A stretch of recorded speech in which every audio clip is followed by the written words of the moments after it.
Hi, everybody. Good morning. Good morning. You've been leading, you've been delivering, and I know you've been showing up, but quick question for you. When's the last time you led in a way that felt completely and undeniably you? Or have you been doing it someone else's way? Because there is a difference. And if you had to think about it, this episode is for you. Guys, I have been up since 3:33 this morning. I'm so excited about this show. Let's go. It starts with Joy Live. Squad, let's dance. Let's get this. We are back. It starts with Joy Live. Joy doesn't show up when you're drowning in control.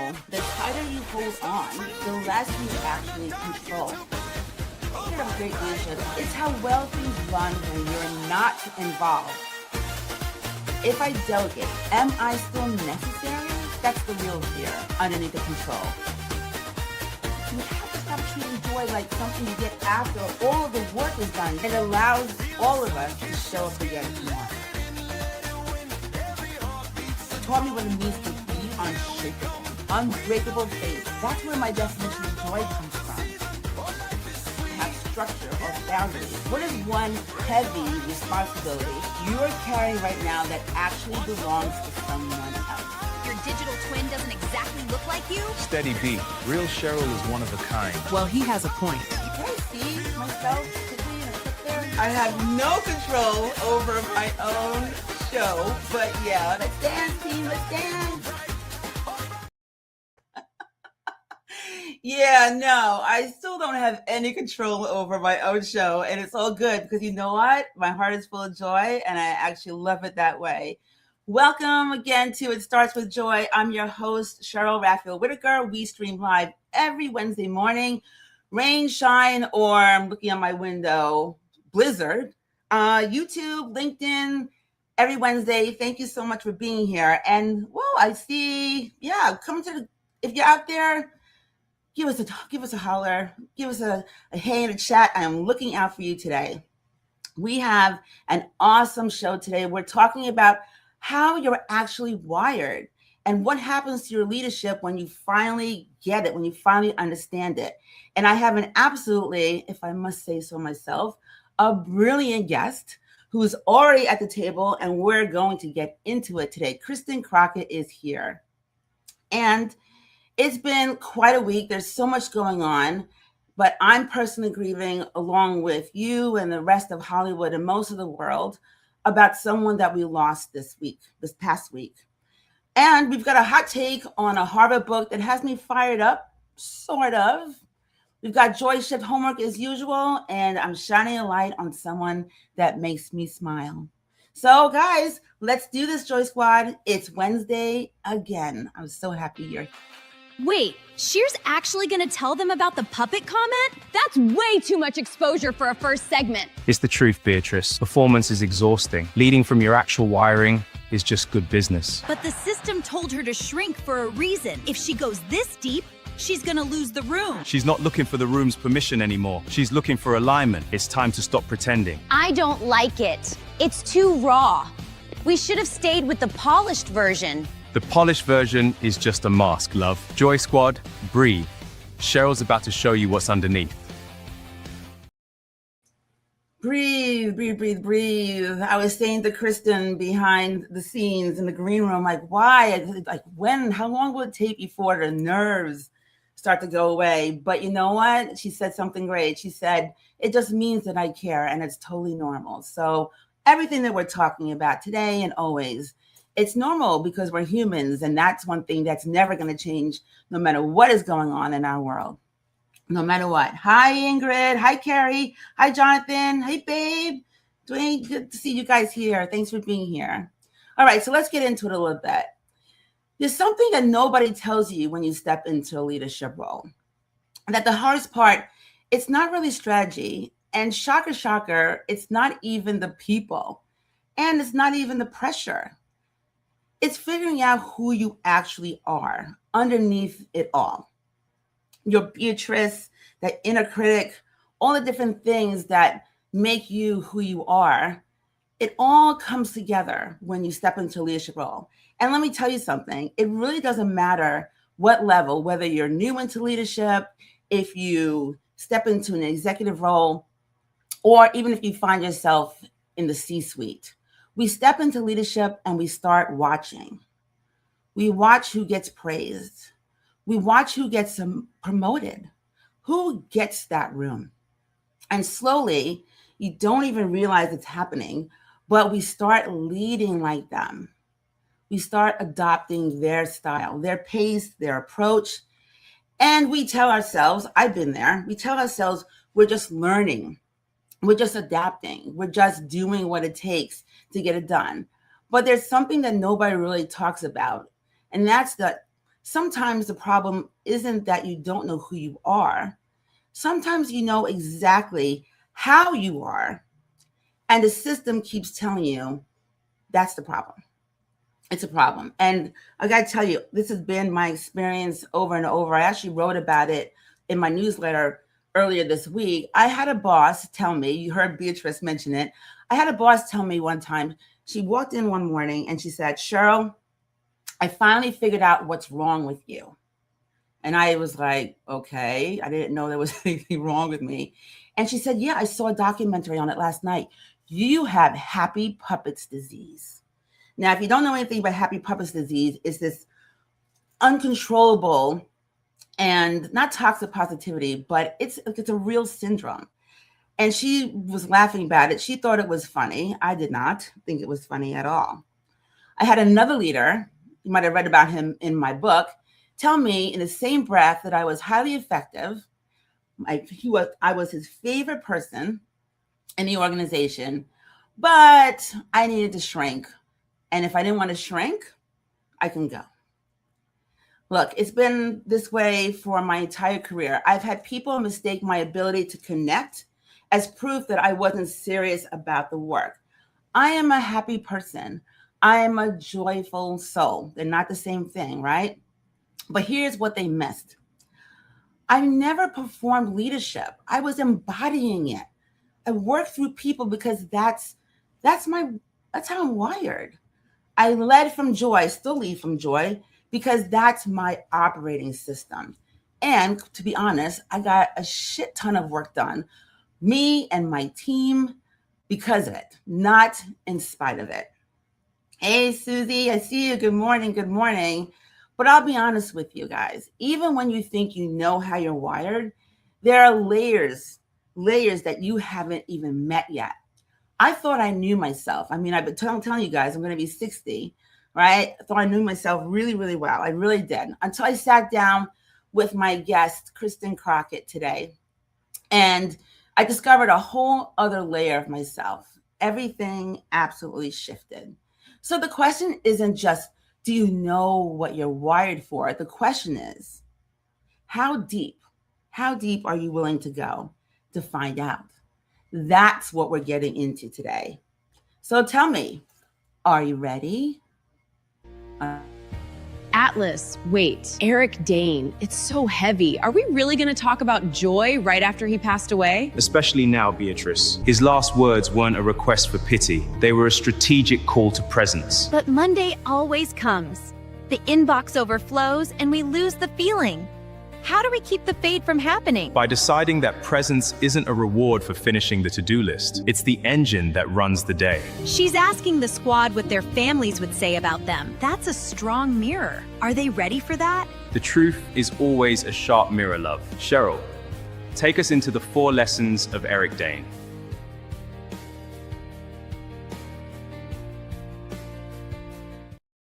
I just want to give Beatrice and Atlas a hug for that segment. Yeah, so here's the thing. Right? Eric Dane, beloved McSteamy, Dr. Mark Sloan, he passed away from ALS last week, and it shocked the world. It shocked the world. Even though we had heard about it, he was diagnosed a little under a year ago. I want to say maybe about 10 months ago, at least when he shared his diagnosis. And then all of a sudden his passing came and it rocked. I know it really affected me and other people that I care about. So Netflix, my sister Sharon, she sent me a a link the other day to Netflix, and Netflix released his final interview. He recorded it about 4 months before his passing, under an agreement that it would only air after his death. And he looked into the camera and he gave his last words for his daughters, his 2 daughters, Billy, and I believe the second daughter's name is Georgia. And it was heartbreaking. It was beautiful and like wrenching to watch all at the same time. But what I thought was so amazing about that message, if you haven't watched it yet, please find time to catch it. He had 4 lessons that he wanted to share with his daughters. First lesson was live in the present. And we talk about this all the time, right? The importance of actually being present. It's a hard one for me sometimes because I am very future focused at the same time. So listening to him talk about like today is all we have. Today is really all we have. So live and love in the present. The second one I really, really enjoyed because he said, fall in love with something. Fall in love with something. For him, that something, in addition to, of course, his family, was his love for his craft, for acting. And he did it until his body wouldn't allow him to anymore. And he talked about being able to find joy in your life, finding that alignment with yourself deep down inside. He was like so on point with my point of view. And so I thank him for that. Third lesson is find your people. Find your people. Family is awesome.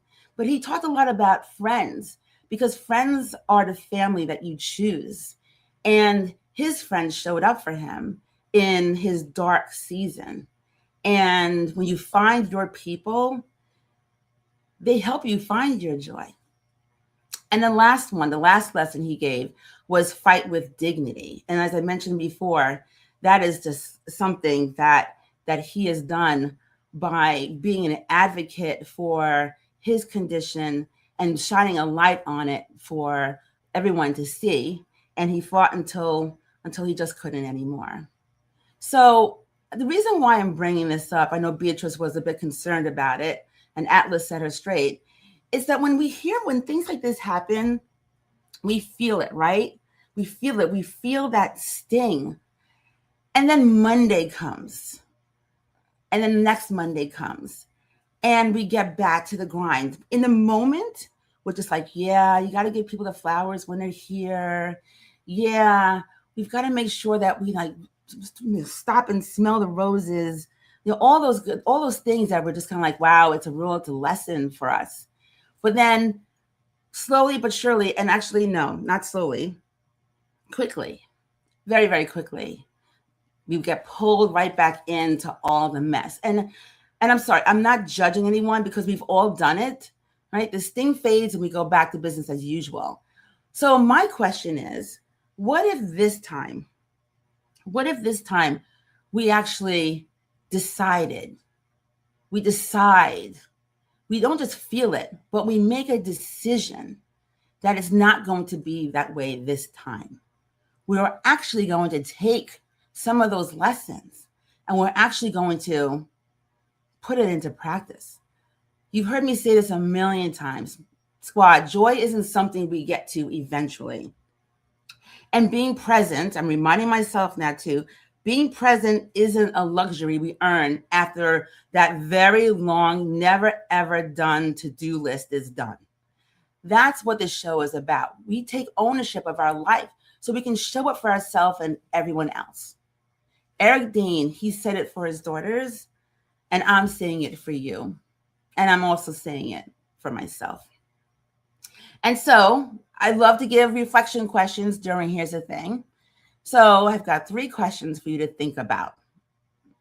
Think about this. Where in your life are you waiting for eventually? And what would change if you decided that eventually is now?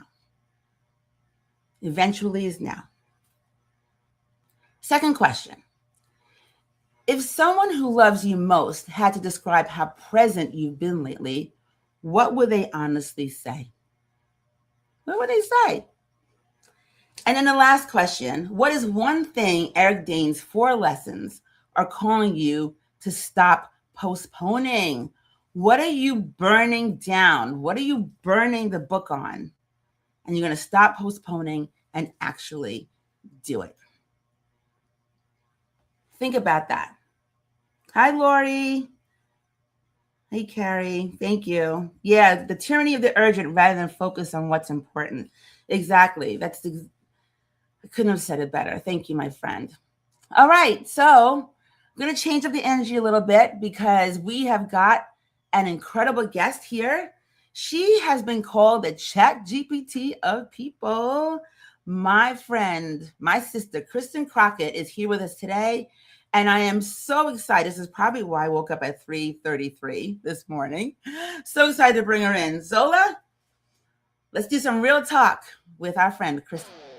Are you truly happy? Our guest asked herself that question when her plane suddenly dropped several feet mid-flight. She feared she wouldn't make it home. Her answer was no. She quit that day and returned to the storytelling she first loved at 14. She landed and chose alignment. Meet Kristen Crockett. Around here, we call her the Chat GPT of people. She sees the brilliance we often hide from ourselves. Credentials in law, film, and corporate leadership anchor her.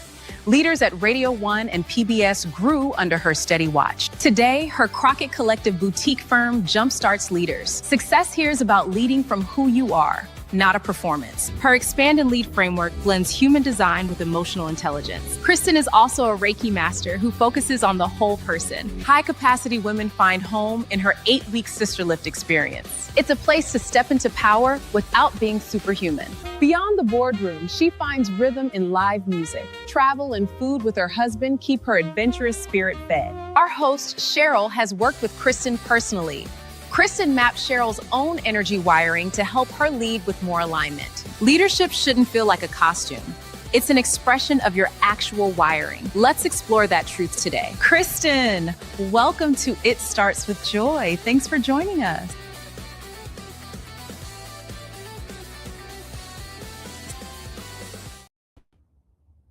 Smokes, how'd you get on the stage, Kristen?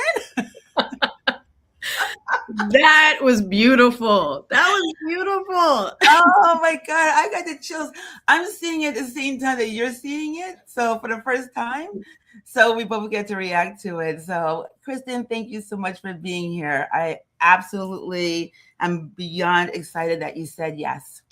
Listen, of course I would say yes. And I want to say hello to everybody watching us live and in the recording as well. Yay. So Kristen, before we get into you and all the things I'm excited to pick your brain about, I want to talk about something. I've got a hot take that I want you and I to have a quick conversation about. So I cannot remember his full name. I just call him Dr. Thomas from Harvard Business Review. He came out with a book. And the book is called, I think they're going to throw it up on the screen there, Don't Be Yourself, Why Authenticity is Overrated. It was released by Harvard Business Review, late 2025. And that title alone just ruffles all the hair what little hair I have on top of my head just stood up when I saw this title. And I want to get a feeling from you. What do you think about when you see this title?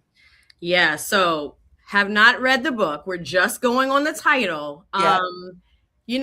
It makes me feel a couple of ways. The first thing is that's not true. But then when I start looking at the other side and understanding what some leaders have gone through in the workplace, I kind of see it as true as well, right? Because in every single, in toxic workplaces, people aren't ready for you to be who you are because they're always trying to bring you down, right? So that's a little bit about what you talked about earlier. That's true. Some of your managers. And so, but the other part about that is being 100% of who you are is not something that I necessarily preach either, because I am about feeling the room, right? Yeah. So when you come into the room, sometimes you have to adapt your energy.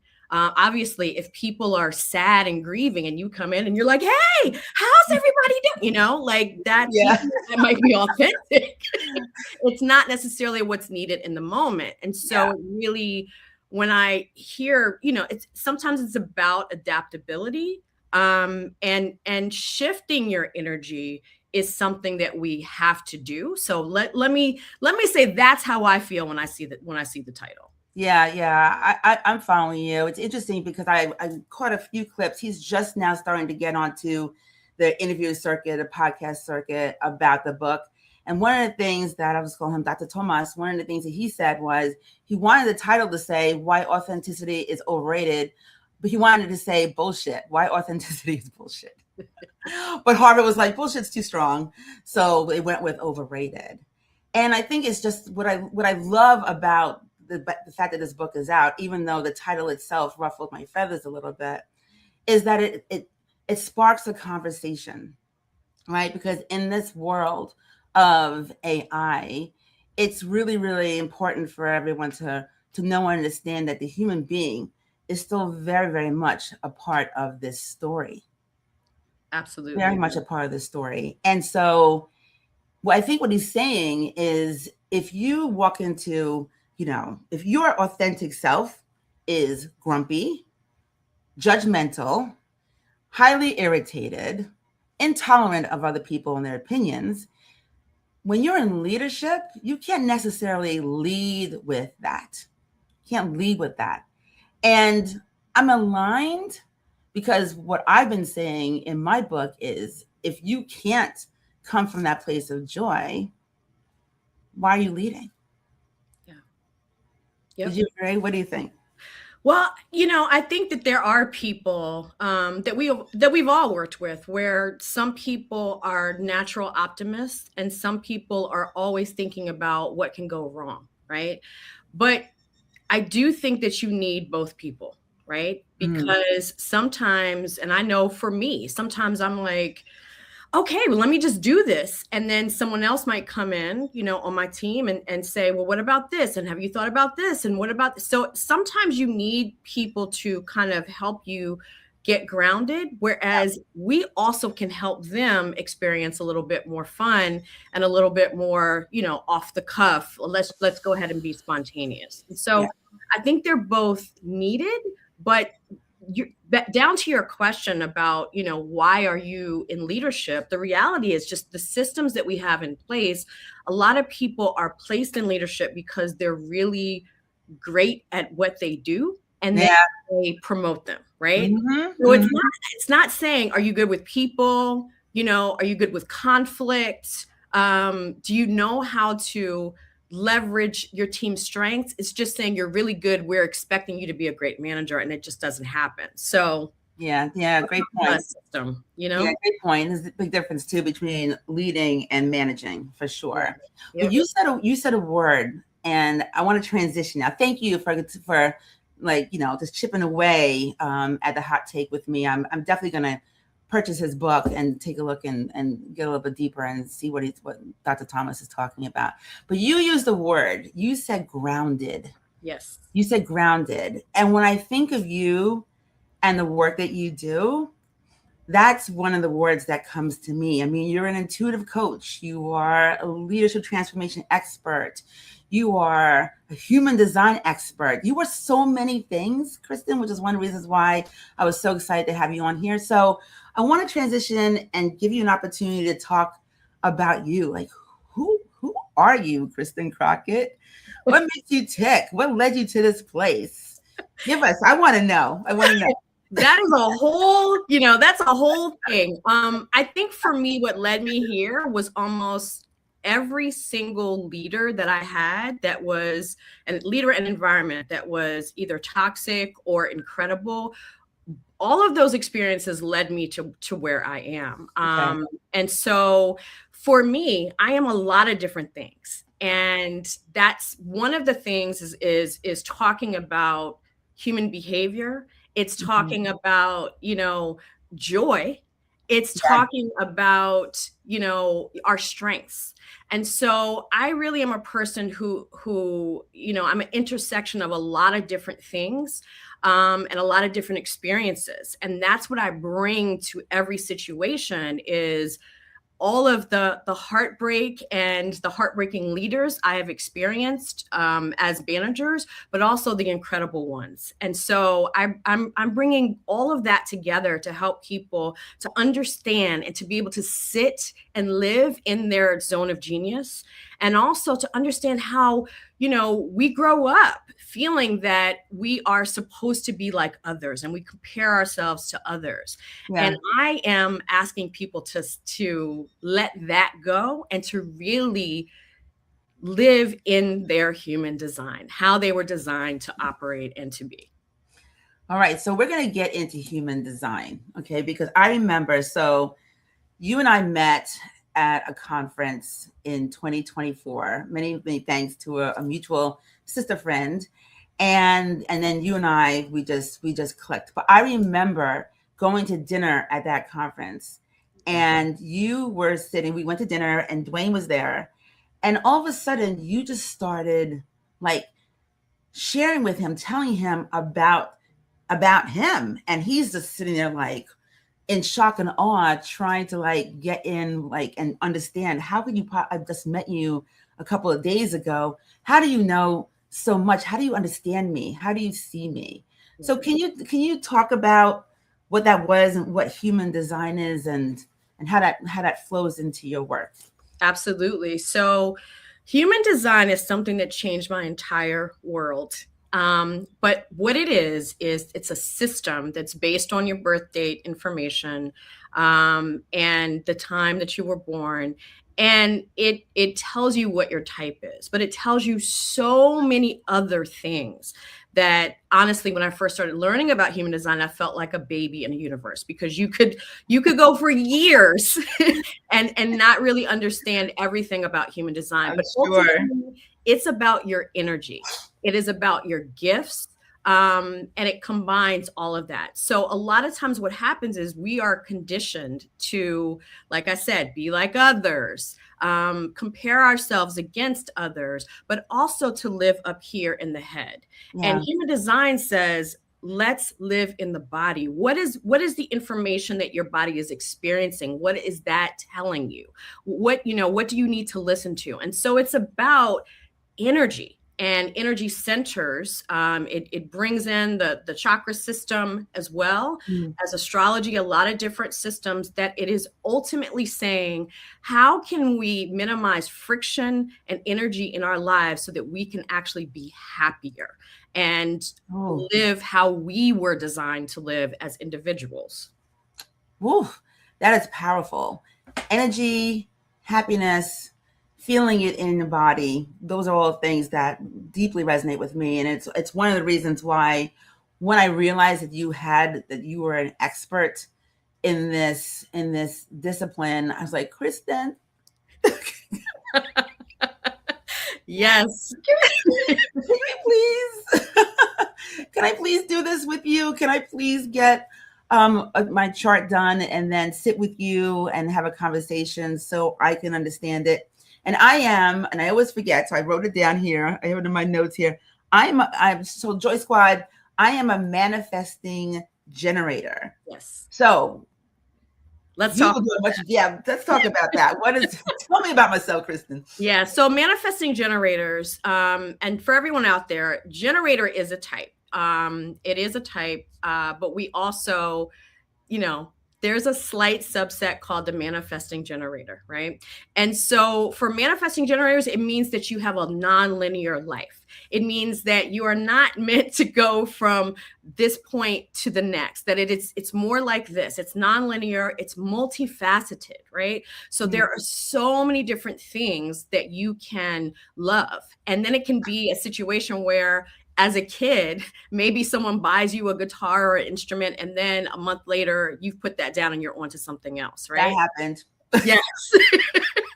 And so for me, it was the clarinet, the viola, the piano, all of those things, right? But I am not a manifesting generator. Right. But the thing about it is you're meant to respond to what fills you up in life, right? What makes you feel like you have swallowed sunshine? That is where you are supposed to lead. That's how you're supposed to lead. So what happens is when you think of a generator lights you up, right? It gives Right. you energy. And Right. so for manifesting generators, when you are supposed to follow the yellow brick road, right? What lights you up? And then everybody else around you is lit up as well, right? And so your life unfolds when you are following what fills you up and what makes you happy and brings you joy.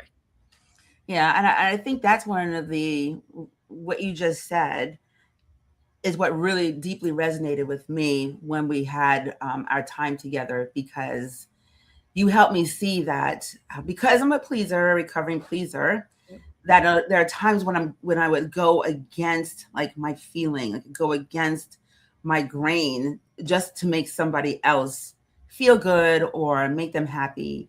And you told me one time that, and I might get this wrong, so you can correct me, that a no, like for me, if I say maybe, if my mind is saying maybe, It's a no.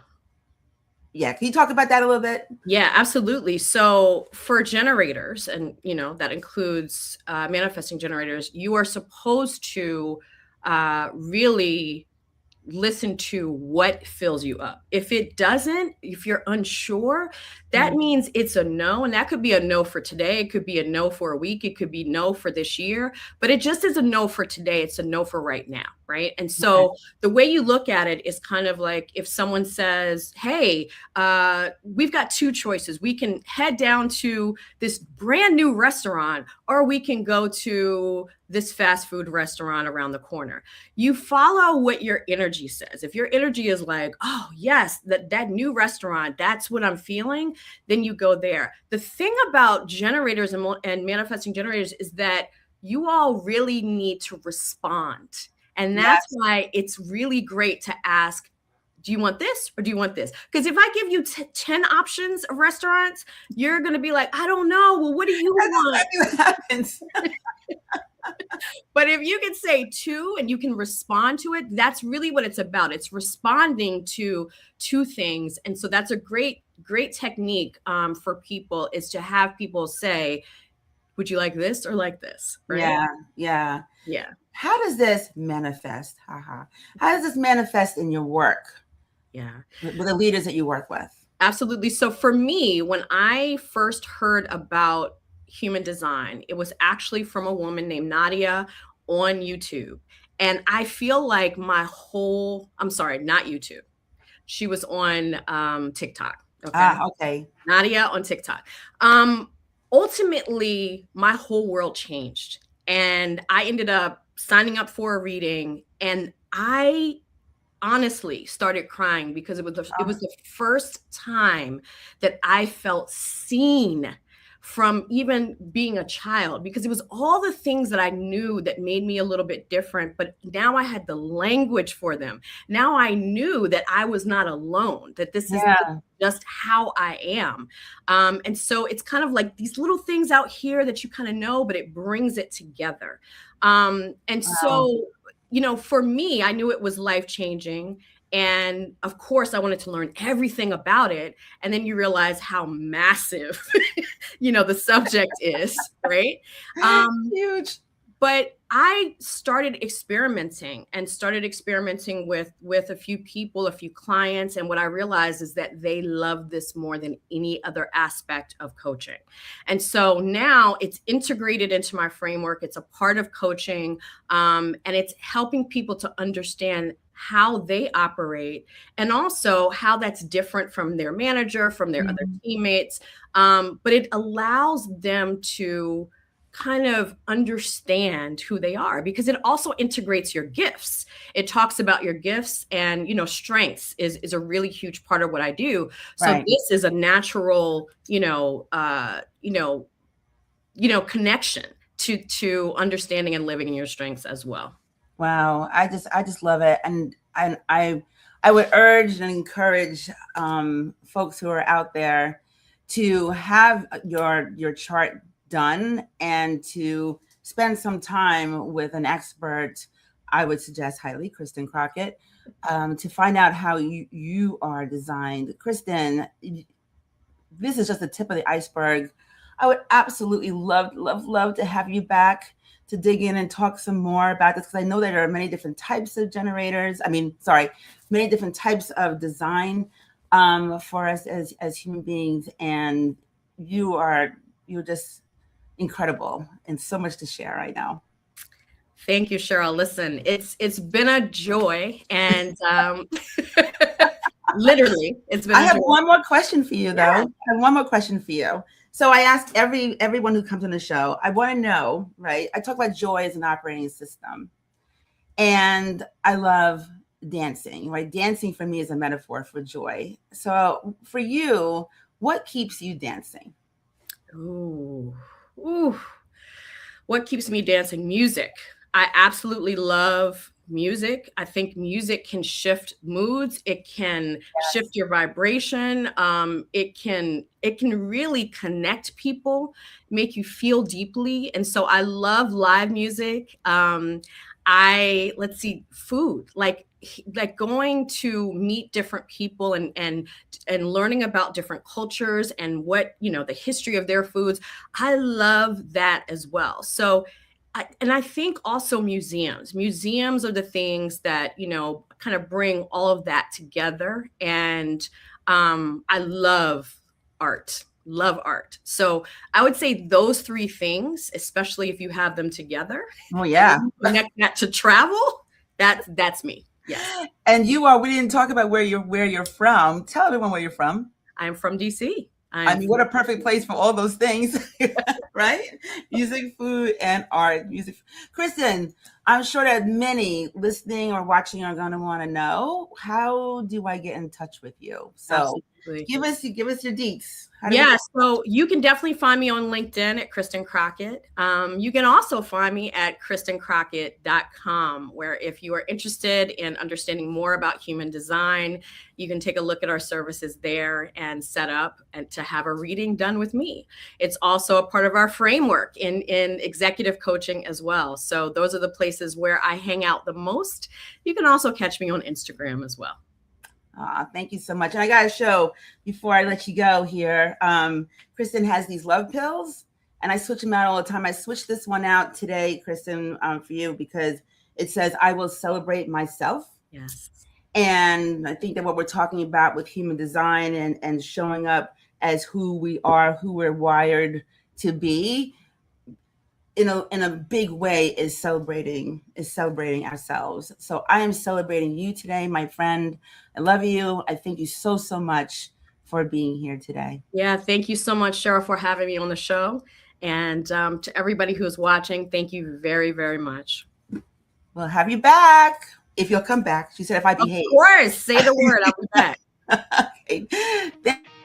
Wait, so she's telling them to toss the corporate handbook? That's reckless. We've spent years perfecting that mask to stay safe. The mask is what's reckless. It's an energy drain. You can't put joy in motion through someone else's wiring. But if they lead from their actual design, they'll look different. People don't like different, Atlas. They like predictable. Predictable is just another word for invisible. When you align with how you're built, your leadership becomes unmistakably you.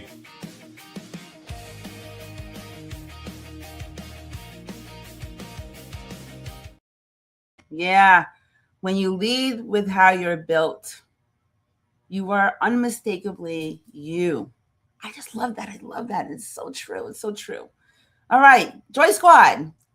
Before I give you this week's homework, I want to take a moment. First of all, I want to take a moment and I hope you guys enjoyed. Hey, Kristen is amazing. Kristen is amazing. Yes, she is. Thanks, Ingrid. She is amazing. We're going to have her back. And that's what I wanted to say. I just want to thank her so much, Kristen. Thank you so much for being here and for sharing your wisdom and your expertise with us. One of the things I really, really love about this community of entrepreneurs that I'm in is that we share so much with each other. There is no competition. We big each other up and give each other our flowers while we're here. And so I'm looking forward to doing more of that with Kristen and others. So You may not have realized, Joy Squad, that we have been on a journey together over the last 4 weeks. This is episode number 4. And I don't want you to miss what just happened because we're being very, very intentional. For those of you who were with us from week 1, if you weren't, go back and watch. 4 weeks ago, I asked you to do something very simple. I wanted you to just notice where fear was making your decisions for you. Where were you saying yes when you should have been saying no, or where you meant no? Where were you shrinking to fit? That's joy aware in the joy shift method. Just seeing and being aware of the truth. Then week 2, I asked you to accept it, not to judge it, not to fix it overnight.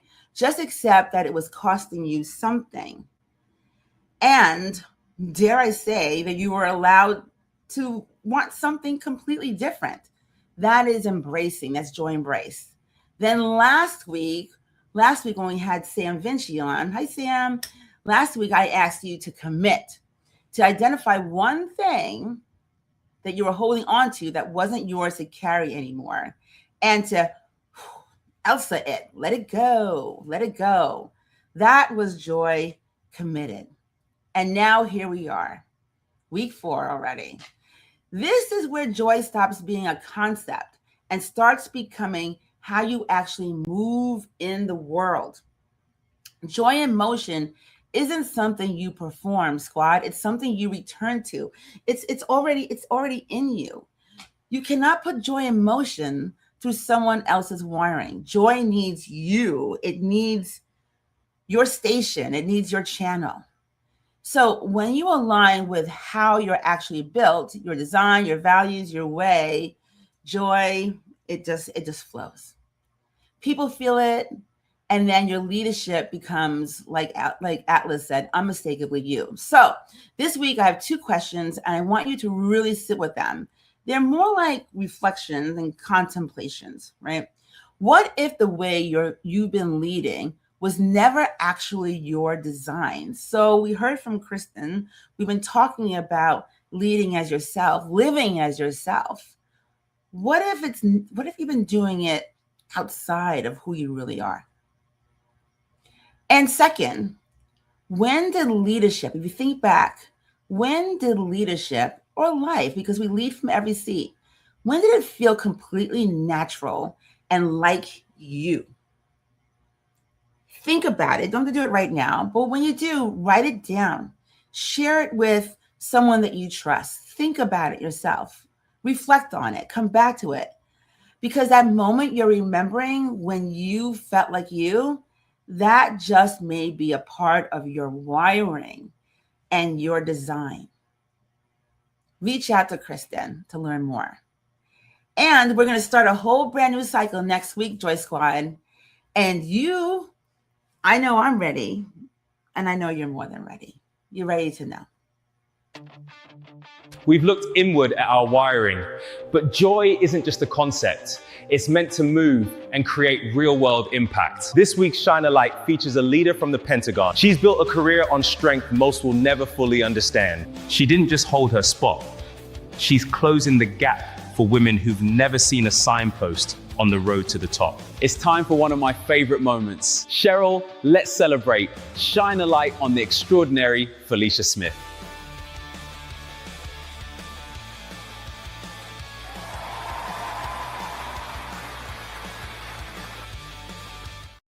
Yay. All right. I love that. Thank you, Atlas. Beatrice was quiet that time. Yeah, be quiet, Beatrice. We're celebrating. So started last week, Joy Squad. Every week, I'm going to shine a light on someone who is out there making a difference. And this week, I want you to meet my friend, Felicia Smith. Felicia, she's a senior executive at the Department of Defense, a certified leadership coach. She's a speaker, she's a CEO, and she is a founder. And she is absolutely one of my favorite people. And let me tell you, showing up at that level, oh, and she's a mom too, a mom, wife. I mean, she's got everything going on all at the same time. So showing up at that level in that world, that takes courage, it takes strength, and a resilience that quite frankly, most people will never understand, especially these days. It is really, really tough. But here's why I wanted to shine a light on Felicia. Here's what makes her absolutely extraordinary. In the middle of all of that, in the middle of that demanding career and the titles and responsibility, she stopped herself one day and asked herself a question that most people don't really ask. She said to herself, wow, I'm really, really proud of what I've accomplished. But I've got to think about this for a second. Where would I be if I had the kind of support and guidance that others had access to? Because quite frankly, as a woman of color, she knew that the road doesn't offer us the same signs, the same directions, the same hands that reach back to help you find your way. And too many women of color, myself included, we don't even realize what we've been missing because we haven't known anything different. And so when Felicia recognized that, she decided to do something about it. So she founded The Climb, which is a nonprofit community that's dedicated to empowering women of color rising into leadership, both in the public and private sectors. And she didn't just build this thing. Mind you, she's doing this like off to the side, right? She rallied executives, sitting in former, to serve on the board, to show up as mentors, as executive champions, facilitators, coaches, people like me. I'm proud to say, and I'm so grateful that I'm an executive champion for The Climb. I'm a facilitator, and I'm also a coach. Because Felicia, she knew that together we could make a difference that none of us can make alone. And this is what leading from joy looks like. It's not because it's easy, it's because it matters. So Felicia, I know you want to kill me right now, my friend, because I'm always telling her, I want you in the spotlight. And she's actually going to be a guest in a few weeks. So we'll just have to stay tuned for that.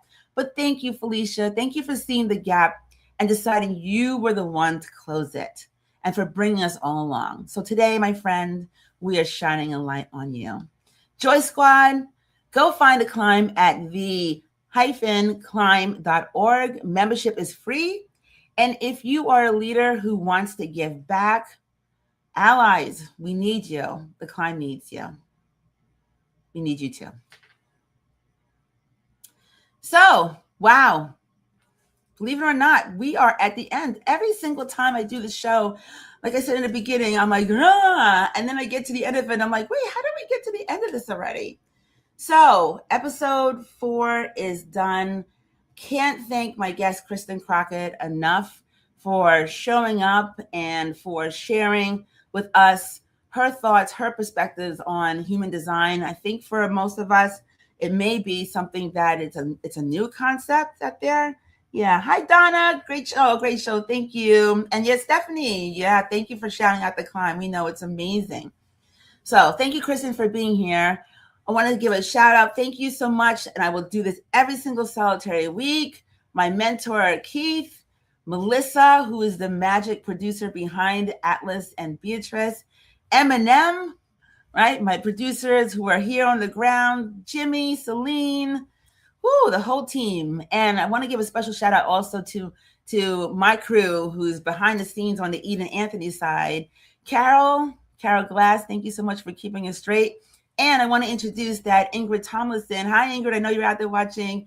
She is now a part of our team, who's going to be helping behind the scenes and helping us get this show together. So, of course, I cannot leave without giving all of my love to the Joy Squad. You guys have really been putting the show on the map. So keep showing up, please. It is so appreciated. Please share, give us your thoughts, comment, post, reshare, whatever you need to do. Just know that it is deeply appreciated by me and the Mornings in the Lab Network. We love you so much. Next week is episode 5. We've got an awesome guest. We're actually going to be talking in and leaning in on joy specifically in leadership. And it's going to be a great conversation. And don't forget, team, let me know who needs a light. Who needs a light? DM me, reach out to me on LinkedIn, Facebook, Instagram, wherever. Let's do this. So for now, I'm saying goodbye. Fear lost again, my friends. Fear lost squad. Joy won. Let's keep dancing. I love you. Thank you. Come on, love. You've been practicing that high-stakes skip step all morning. Show me your best move before we sign off. Fine, but watch the tutu. It's designed for maximum strategic impact, not just for looking pretty in the final credits. Wait, is that lens cap off? Are you filming this? You, behind the glass. I didn't sign a release for this rehearsal. Careful, B. The puppet is showing. Joy Squad, join us again live next Wednesday at 8 a.m. EST. Let's keep dancing.